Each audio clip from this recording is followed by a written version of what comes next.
Hotina Pokoli Hanali Akuchafa Lipazachi. Under affected subjects. One of the most important concepts to understand in the Choctaw language is that of the affected subjects. We've looked at agent subjects and affected objects. Now we're going to look at affected subjects. An affected subject is one that experiences something, is in some condition, or has some attribute. It doesn't do anything. Do in the sense of the physical sense, not do anything. Affected subjects in English are very often marked with the passive voice. Passive voice isn't recognized in Choctaw. Very few words that are going to be considered passive voice. Notice that the subjects of the following English sentences are not agents. In other words, we're looking at affected pronoun, affected subject, affected person markers as the subject of the sentence. So these aren't going to be using the agent. These predicates will not be using agent markers because they're not doing anything. The first example says, this old horse is tired. Tired is not an active verb. Our active verbs, we call them action words because you're going to see some type of physical action when we have active verbs. Active verbs in English may not show a type of physical action, but this is what we look at whenever we say an agent subject is going to take an active verb. John was disappointed. Again, disappointed doesn't show a type of action. The letter is very long. Long is going to tell about the subject. So does disappointed and tired. It tells about the subject. Notice also that the English pronouns in the following sentences have the same form, whether or not the subjects are agents or are affected. So where we change our person markers, where we change our pronouns from one set to a different set, the first set we learned were the agents, which were going to be the subjects of active verbs. Now we're looking at affected subjects that are going to be subjects of a descriptive word, something that defines the subject. And in these examples, you can see that I as an agent, I as affected, you as an agent, and you as the affected. But for these two different types of pronouns, the Choctaw has different markers. In Choctaw, if a subject is affected, it takes the affected person marker. This means that some subject markers have the same form as object markers. It also means that the English pronouns may be translated into Choctaw with different person agreement markers. First example says Sachaha. Sachaha, using the affected person marker as the subject, and Chaha being an adjective. These will take a predicate adjective as they will take an adjective as a predicate. Tikabi does not show a type of action, so it's going to take the chi, also an affected person marker. Chito. This example is similar to what we saw in the agent person markers, where we only use the verb, the action word, to be a complete sentence. Then you have to ask yourself the question, if the sentence were balili, that someone was doing the running, and then you would ask yourself questions in order to determine who the subject is. It's any one of the third persons. So we see that happening here with the adjectives. There is no third person marker for the affected marker, so we rely on that unmarked third person. He, she, it, or they. Chito is the adjective. It could be any one of the subject could be any one of the third persons. Following that, we see pihochafo. Pihochafo doesn't show a type of physical action, so it will take the affected person marker. Hachihaksi. Hachihaksi. In those examples, notice that there's no word that corresponds to the English word be. We went over this when we were learning to make sentences. Is, am, are, was, were, be. Any form of the verb to be is lacking in Choctaw. So it's not required to have a marker that's going to say any one of these terms of the verb be. How do we know whether the affected person marker refers to a subject or an object? The best way is to learn what form of subject each verb takes. Then it goes on to say all the verbs introduced so far have agent subjects, meaning that they are action words, active verbs. We call those action words because they will show a type of physical action. These are called the group 1 verbs. Agent person markers will take group 1 verbs, those that show a type of physical action.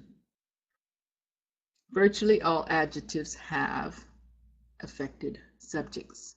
Virtually all adjectives have affected subjects. Let me take you to page 71 for just a minute. Look at page 71 for just a minute because there's no explanation on page 62 about what there is on page 71. And it should have been on page 62. Toward the bottom of the page, you're going to see the paragraph that begins Choctaw verbs. It says Choctaw verbs that take affected subjects may be called group 2 verbs. Choctaw verbs that take affected subjects may be called group 2 verbs. So here on page 62, it only tells us virtually all adjectives have affected subjects.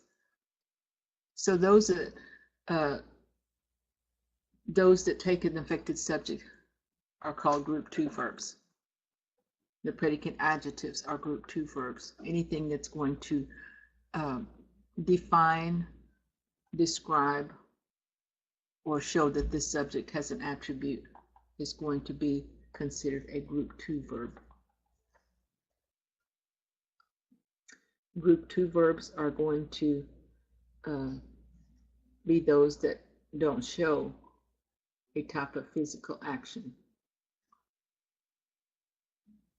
So group 1 verbs are the active verbs, or the words that show action, action words. Predicate adjectives will be the group 2 verbs.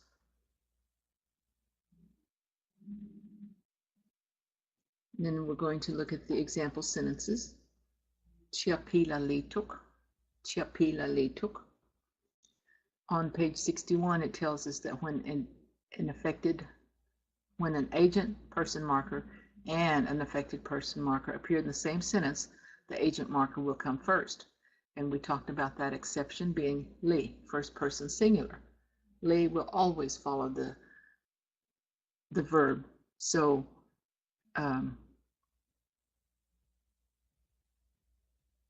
you see doesn't follow that the agent comes first. This is the exception to the rule.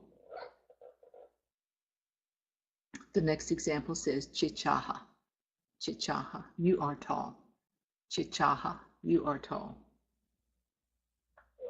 Chaha is an adjective, so it's going to take the affected subject, chi. On the following page, Ish chukwa tuk. Chukwa is a word that means enter, so I don't use the word came. You entered. Ish chukwa tuk, you entered.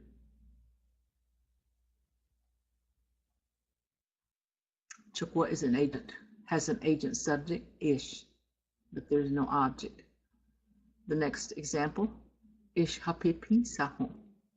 Ish hapipisahu.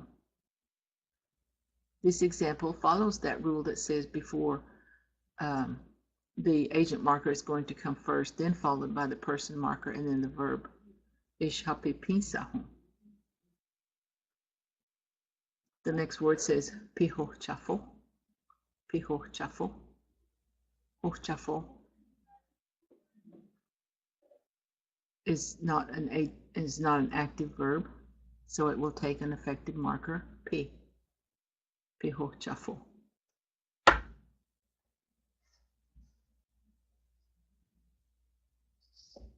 Do you have any questions? Okay, I'm going to ask you to make 2 sentences. Okay, if you will make two sentences using any of the affected person marker as the subject.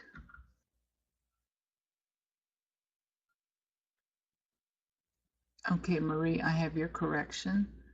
You're still using Anki as the subject of the sentence. You have Anki as the subject of the sentence. I need to see a sentence that has the affected person marker as the subject. You have an affected person marker in there, but it's the direct object. I need an affected person marker as the subject. And just as I explained to Marie on C, ut, a pronoun will not take a subject marker ut. A pronoun doesn't take the subject marker ut. And you have chi ut si pisa, si ut chi pisa kio. And again, si can be a subject, but you don't need to follow it with a subject marker.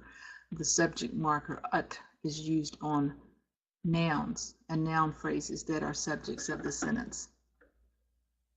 And you have chipisa kio, but you don't have a past tense marker to say I did not. And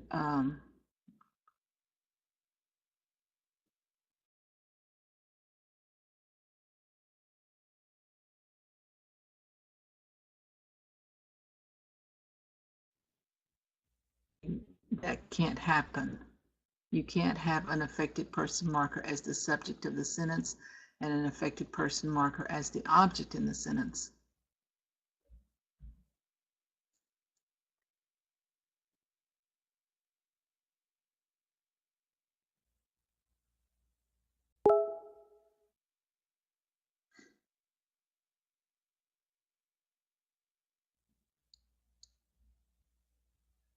Okay, Erin, I have your corrections and they're both correct.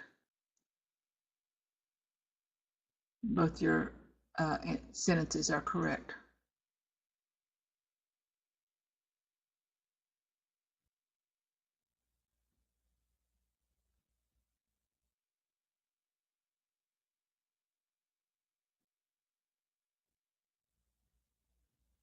Okay, Marie, let's take a look at your sentences. Let's take a look at this first one. I'm going to go back and pick up the first one. No, I'll do the second one because you did change the word hunklo to, you gave the correct definition for hunklo. So let's look at this one.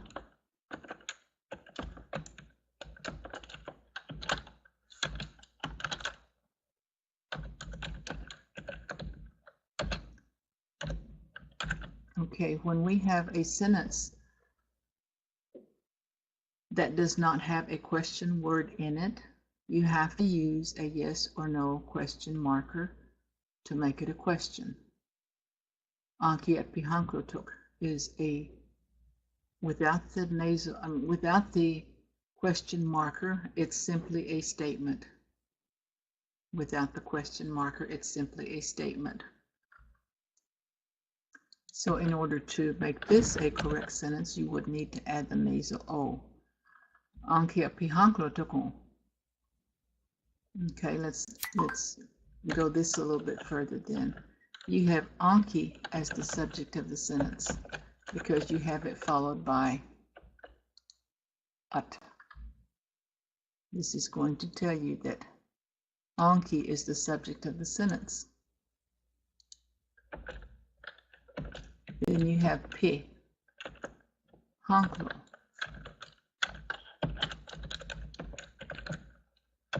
And again, you have to use the nasal O to make it a question. Just by putting a question marker after it does not make it a question. You have to use a question marker. So looking at this, you have Anki ut as the subject of the sentence. What I was asking for as an affected person marker as the subject of the sentence. The affected person markers are listed at the bottom of page 60. And then our lesson was on 6162 that tells us how these affected person markers can be used as subjects in a sentence. They will not take an active verb like hunklo. They don't take an active verb like hunklo. And pisa. Pisa is an active verb. So an active verb is going to take an agent subject marker.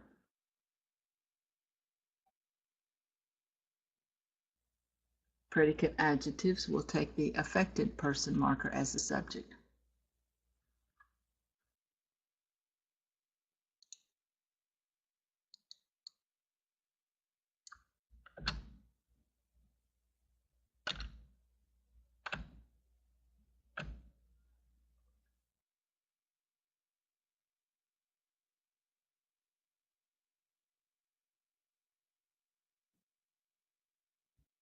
Okay, do y'all have any questions?